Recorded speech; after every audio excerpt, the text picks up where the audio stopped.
الحمد للإله سابغ النعم وخالق الإنسان من بعد العدم، فالحمد ثم الحمد ثم الحمد لك حمدا كثيرا طيبا يا رب لك. أعطيتنا خيرا كثيرا ربنا، سترت عن كل الورى عيوبنا، ثم الصلاة بعد والتسليم على النبي المصطفى الكريم.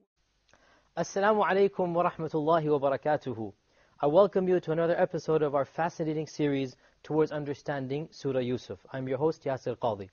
In our last episode, we had discussed the moment in which the king allows Yusuf to become the minister of Egypt. And after a while, his brothers come and visit him, and Yusuf alayhi salam asks his brothers to go bring back the youngest brother, Binyamin. And today, inshallah ta'ala, we will resume the story from where we left it off last and talk about how Binyamin comes to Yusuf and how Yusuf alayhi salam manages to keep Binyamin in Egypt with him. Stay with us. لقد كان في قصصهم عبرة لأولي الألباب ما كان حديثا يفترى ولكن تصديق الذي بين يديه وتفصيل كل شيء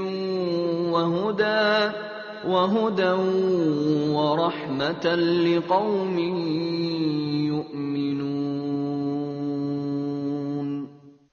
Assalamu alaikum wa rahmatullahi wa barakatuhu. Welcome to another episode of our series towards understanding Surah Yusuf. In our last episode, we had discussed the fact that the king allows Yusuf to become the minister of finance.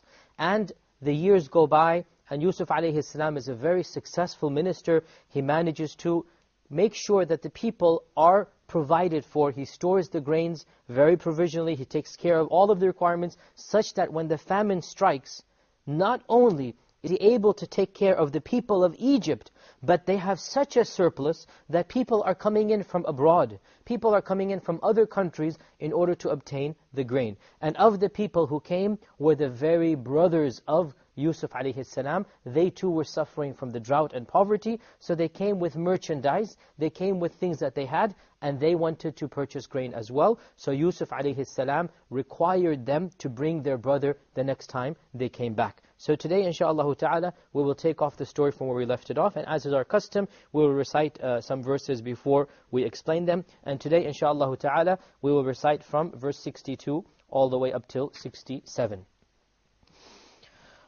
أعوذ بالله من الشيطان الرجيم بسم الله الرحمن الرحيم وقال لفتيانه اجعلوا بضاعتهم في رحالهم لعلهم يعرفونها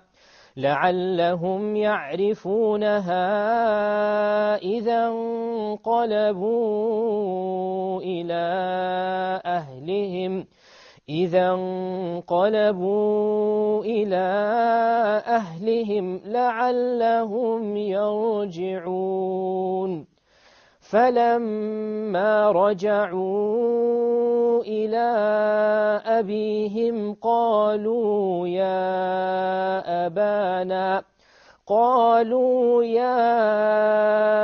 أبانا منع منا الكيل فأرسل معنا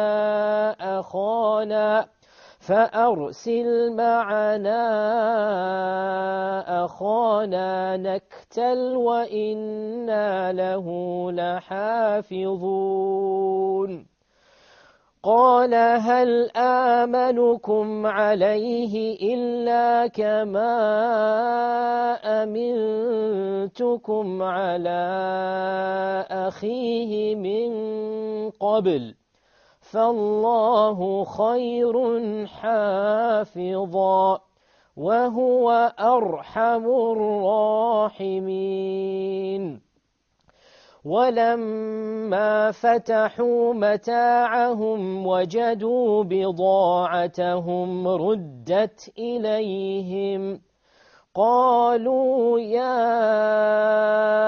أبانا ما نبغي هذه بضاعتنا ردت إلينا ونمير أهلنا ونحفظ أخانا ونزداد كيل بعير ذلك كيل يسير قال لن أرسله معكم حتى تؤتون موثقا من الله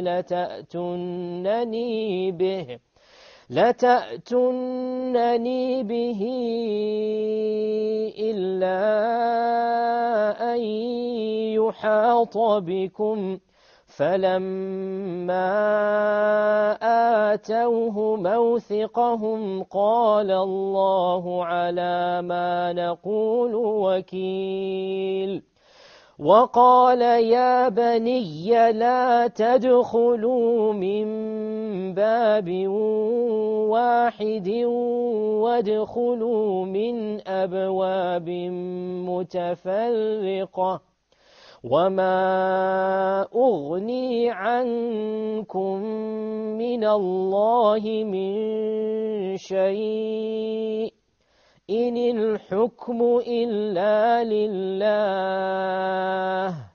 عليه توكلت وعليه فليتوكل المتوكلون.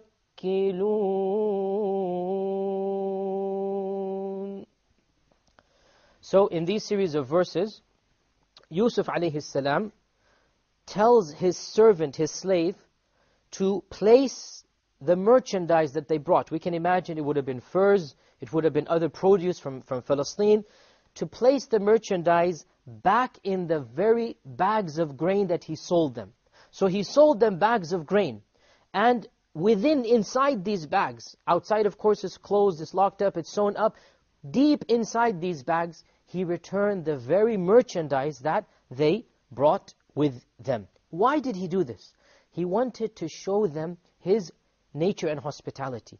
He wanted to show them he meant them no harm. And perhaps also he felt awkward accepting payment from his father. Obviously, this merchandise comes from his father primarily, and then the works of his brothers. So he probably feels awkward accepting money from his own father and his own brothers. And remember, he is the minister, so this is in his right to do. Somebody will say, how could he have done this? The response is because he is the one in charge. And the one who is in charge, if he has been delegated this authority, the king has given him the authority to do as he pleases. So it is in his full capacity and right to do as he pleases, because the king has given him this position and power. Now, somebody here might ask, why did he ask them to bring Binyamin? What was the reason for asking his brothers to bring Binyamin back with them? Because remember, we said the 10 brothers came. And now, Binyamin becomes the beloved of Yaqub alayhi salam. Just like before, Yusuf was the beloved that the father could never be without. When Yusuf goes away, when Yusuf is taken away, Binyamin takes that status. The father never wants to leave Binyamin out of his sight. So he sends the 10 sons. And the 10 sons come. And they enter in upon Yusuf alayhi salam. So Yusuf begins questioning them. Who are you? Where are you from? And so they tell him their whole story. That we are travelers from Palestine. We have a father, his name is Yaqub. And we have a brother remaining at home. So he accused them, no, you must be lying. You are spies. You are this, you are that. If you are truthful, then bring me this brother. Let me see if you're telling me the truth or are you lying or not. If you are truthful, bring me this brother. Don't you see how generous I am, he says? Don't you see how hospitable of a host I've been? Not only has he given them their full measure, but also he has taken care of them. So in other words, he has housed them, he has clothed them, he has given them food. He became their host, and that is not something that a businessman does. He is taking their business, he doesn't have to host them. But he was so generous to them that he gave them banquets after banquets, and he gave them gifts, and he showered them with hospitality. On top of that, he gave them the full measure of weight back that they bargained for. And to add the final aspect of his generosity, he secretly returns the merchandise they came with. And he says, if you want to do this again, if you want more food, you must bring your brother back, otherwise you will never get any more food from me. So they return home, excited, thinking that what a great and noble minister, he has treated us so nicely, he has given us so many gifts and things, and also he's given us extra measure and grain.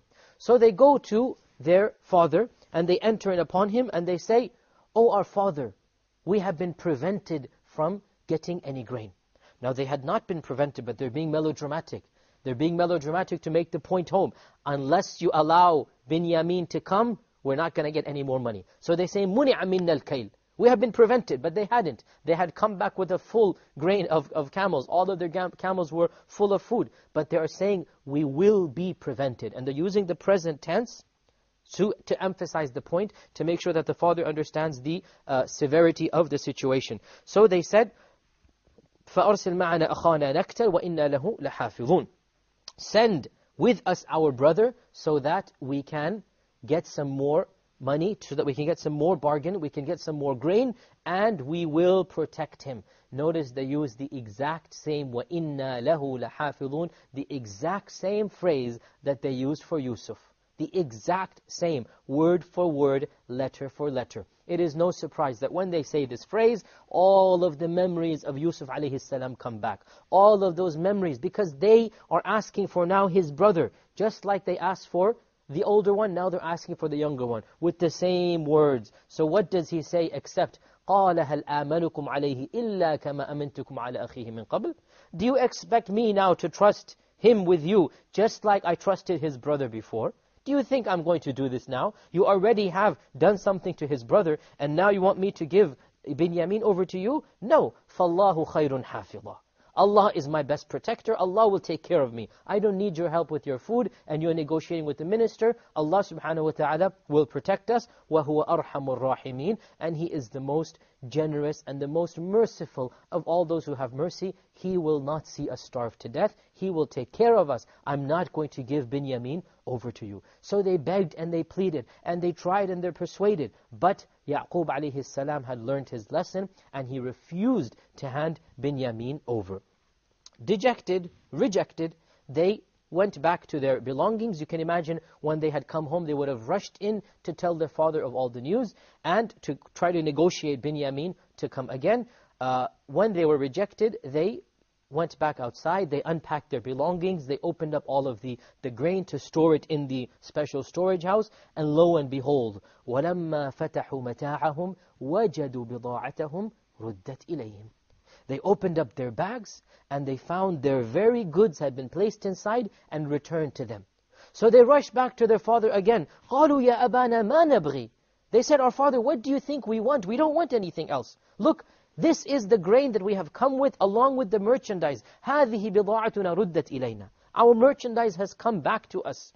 This is exactly what we went with. We're coming back with all of our goods. And you can imagine it must have been a lot of goods. Why? Because grain is scarce. Food is what everybody wants. And they have come now to Egypt, all the way to Egypt, to buy and purchase this food. وَنَمِيرُ أَهْلَنَا وَنَحْفَظُ أَخَانَا. And we will bring food for our family. نَمِيرُ أَهْلَنَا. We want to get food for them. وَنَحْفَظُ أَخَانَا. And we will protect our brother. وَنَزْدَادُ كَيْلَ بَعِيرٍ. We will increase one extra camel. If we take Binyamin, we will have an extra camel. وَنَزْدَادُ كَيْلَ بَعِيرٍ ذَلِكَ كَيْلٌ يَسِيرٌ. This is a very easy way to gain extra food. We need to take a short break now. As soon as we come back, we will continue from where we left off. Stay with us.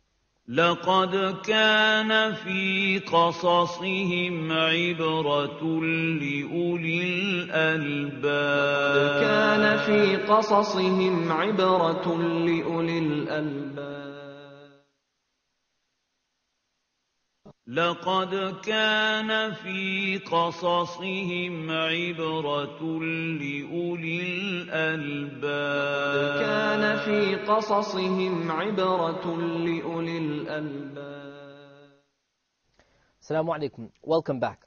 So the brothers of Yusuf, the older brothers of Yusuf alayhi salam, now they are arguing with their fathers, and they're saying, dear father, look at this. Our merchandise has been returned to us. What do you think we want? مَا نَبْغِي. What do you think we could possibly want now? This minister has been so hospitable, so generous. He has given us so much grain and food, and he has given us our merchandise back. What do you think we would want? Send Binyamin with us. because we want to get food for our families. Imagine now, remember, it's a drought, it's a famine. They don't have food for their families. Each of these brothers would have 2, 3, 4, 5, 6 wives, many wives. You don't know how many, probably, or at this time they say, Allah knows best, they say there were 70, 80 people within the family of Yaqub alayhi salam. Where will they get their food from, their grain from, their sustenance from? So they're begging and pleading with their father, the grandfather of their children, the great-grandfather of their children. And they say, give us Binyamin, and we will come back with an extra load of food. This means that Yusuf alayhi salam was very wise in that whoever would come, he would give him a certain amount of food. So he would give food to the quantity of people who came. So for every man, for every camel and man, he would get a certain ration. So if Binyamin came, then Binyamin could have gotten another camel load, another amount of ration. Instead of 10, they would come back with 11. So seeing the verdict, seeing this merchandise returned, the heart of Yaqub softened. And this was exactly the plan of Yusuf alayhi salam. Yusuf alayhi salam knew his father very well, because it is his father. And Yusuf knows very well that they are not going to, he is not going to allow them to take Binyamin unless he is fully confident that everything is as it appears to be. So he plays the generous host, and he plays the very hospitable minister, to show that he cares for them, he loves them, he wants good for them, and he returns the merchandise. So when the father sees this, and he knows that there is no way now that they want any evil, so then he says, قَالَ لَنْ أُرْسِلَهُ مَعَكُمْ. He says, I will not send him with you, حَتَّى تُؤْتُونِي مَوْثِقًا مِّنَ اللَّهِ, until you give me a solemn oath. You swear by Allah subhanahu wa ta'ala, لَتَأْتُنَّنِي بِهِ, you are going to bring him back without any doubt. إِلَّا أَن يُحَاطَ بِكُمْ, except if you are surrounded and you are overpowered. In other words, an enemy comes and you cannot help him. He is physically taken away from you. So they all agreed to this. فَلَمَّا آتَاهُ مَوْثِقَهُمْ, every one of them, individually, one after the other, all 10 of them, they agreed. فَلَمَّا آتَاهُ مَوْثِقَهُمْ قَالَ اللَّهُ عَلَى مَا نَكُولُ وَكِيلٌ. He said, indeed, Allah subhanahu wa ta'ala is a sufficient guarantor. Allah will guarantee. Al-Wakil is the one who witnesses and guarantees. So he put his trust in Allah after taking the necessary precautions. And this shows us the essence of tawakkul, of putting your trust in Allah. Putting your trust in Allah is done after you have taken all the means. It's not that you sit back and you say, I put my trust in Allah. If Allah has willed, I will get sustenance, I will become cured, and if not, then I won't. That's not the way you practice tawakkul. Tawakkul means you put your trust in Allah, but then you do everything you can. If you're sick, you take medicine. If you're sick, you go to the doctor. If you're poor, you find a job and you work. And then you put your tawakkul in Allah. So here is Yaqub. He has been fooled by his children once, and he refuses to be fooled twice. Now he sees that they are sincere. Even then, he makes them promise. Promise by Allah the most solemn oaths, that no matter what happens, you will bring him back to me, unless you are surrounded by an enemy that you cannot do anything, and he is physically taken away. So after they gave him his promise, then he said, indeed, Allah subhanahu wa ta'ala is al-Wakil. Allah is the one who will guarantee everything. Not you. It's not in your hands. It is in the hands of Allah. So he took every precaution possible, and then he put his trust in Allah. And that is the way of the believer. Moving on, he said, وَقَالَ يَا بَنِيَّ, he said, oh my dear children, لَا تَدْخُلُوا مِنْ بَابٍ وَاحِدٍ, don't enter the city from one door. وَدْخُلُوا مِنْ أَبْوَابٍ مُتَفَرِّقَةٍ, rather, enter the city from many different doors. Now, what is this concept of entering the city from a door and many different doors? What is all of this about? Well, you see, the cities of old, up until very recently, the cities of old, all of them were walled, every city. In ancient times, the city had a gate around it. It had a fortress around it to protect the inhabitants of the city from an invading army. And the fortress around the city would have a number of gates to come into the city from.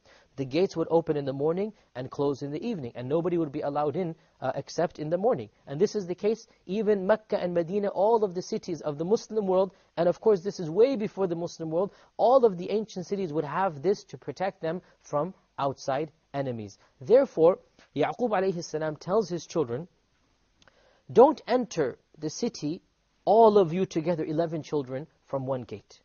Rather, enter all of you from different gates. Split yourselves up. 2 from this gate, 3 from that gate, 2 from another gate. Split yourselves up. وَادْخُلُوا مِنْ أَبْوَابٍ مُتَفَرِّقَةٍ. Now, why? What difference will that make? Well, this leads us to the topic of al-ayn, or evil jealousy.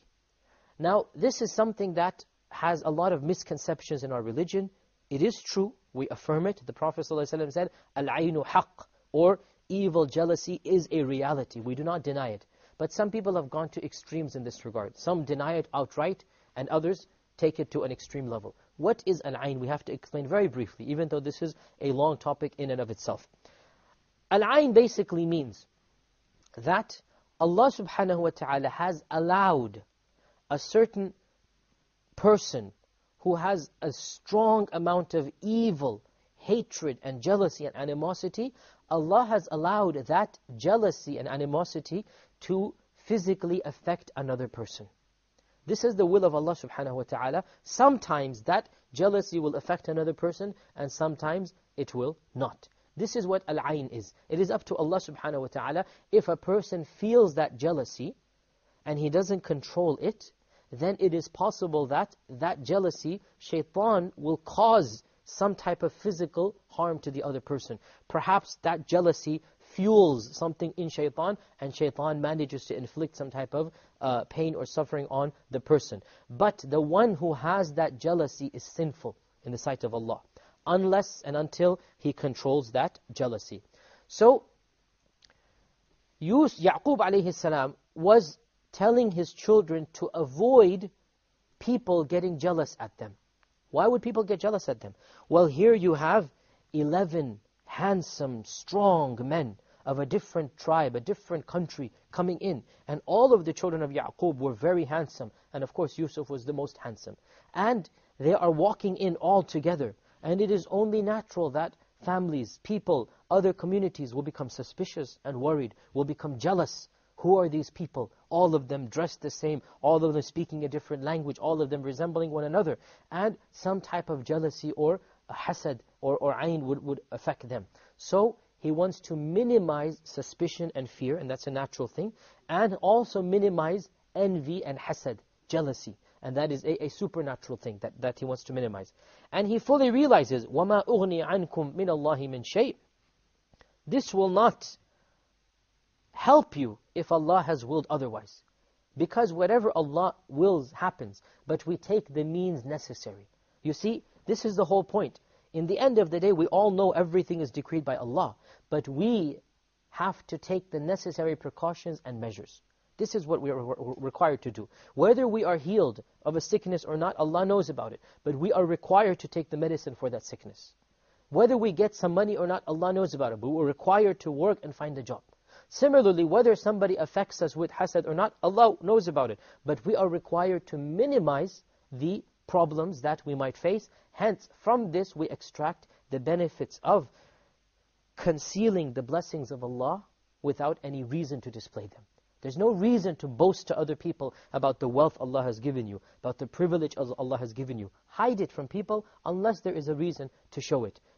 You don't have to be extravagant. You don't have to go out of your way to show that you are extra special, extra holy, extra blessed. If you do so, this might be a problem in your heart of arrogance. So he says, وَمَا أُغْنِي عَنْكُم مِّنَ اللَّهِ مِنْ شَيْءٍ. This will not affect anything in the sight of Allah subhanahu wa ta'ala. إِنِ الْحُكْمُ إِلَّا لِلَّهِ. Verily, the judgment only belongs to Allah. Notice, beautiful. The same phrase was used by Yusuf alayhi salam, and now it is being used by Yaqub. Yusuf used it when he was giving da'wah to the prisoners. Yaqub is using it when he is advising his sons. It is the same phrase, إِنِ الْحُكْمُ إِلَّا لِلَّهِ. And the point over here for this phrase is that judgment belongs to Allah. Whatever Allah wills will happen. It's not what you will. It is whatever Allah wills will happen. عَلَيْهِ تَوَكَّلْتِ. In Allah subhanahu wa ta'ala, I put my trust. وَعَلَيْهِ فَلْيَتَوَكَّلِ الْمُتَوَكِّلُونَ. And in Him, all of those who put their trust should put their trust. So the concept of tawakkul, which we have talked about a little bit, again is emphasized over here. it is in Allah I trust. Whatever Allah wills will happen. But I need to basically make sure that all of the decrees are done, that there is no cause for people to feel envious or jealous of you. So here is Yaqub alayhi salam advising his children, you may take Binyamin, but you must promise me that you will bring him back unless it is beyond your control and you are surrounded by an enemy. And he says, when you enter the city, make sure you enter it individually from different gates, not in a large quantity. Not that it's going to help you from Allah subhanahu wa ta'ala. Whatever Allah wills will happen, but I am just trying my best to make sure that that the people are not unduly jealous of you. Now, before we conclude, there are a number of fiqh points, of legal benefits that we can derive from this. And of these legal points, one of the things that we can derive is the fact that business transactions do not have to be verbal transactions. What is this referring to? Well, some of the scholars say in order to buy and sell, you need to tell the person, I am purchasing this from you, and give him the money. And the other person say, I accept this from you, and gives you the merchandise that you want. In other words, there has to be a verbal transaction. From this episode, we see Yusuf alayhi salam returns the merchandise without saying anything. And the people accept it back from Yusuf alayhi salam. So basically, if you were to walk into a store, let's say a convenience store, and you want to buy, let's say, a juice, you can take the juice, you give the person money, and you walk away without saying anything. There's no words exchange, it is just the money and the merchandise. So there is not a necessary condition for words to be exchanged, and throughout the course of the next few episodes, we will derive some more legal benefits as well, and this is one of the side benefits of the story of Yusuf. We also obtain some legal benefits in our fiqh. This brings us to the conclusion of today's episode. Insha'Allah ta'ala, in our next episode, we will continue from where we left off. I hope to see you then. Wassalamu alaikum wa rahmatullahi wa barakatuh. لقد كان في قصصهم عبرة لأولي الألباب صلى عليك الله يا خير الورى تعداد حبات الرمال وأكثرا صلى عليك الله ما غيث هما فوق السهول وبالجبال وبالقرى فوق السهول وبالجبال وبالقرى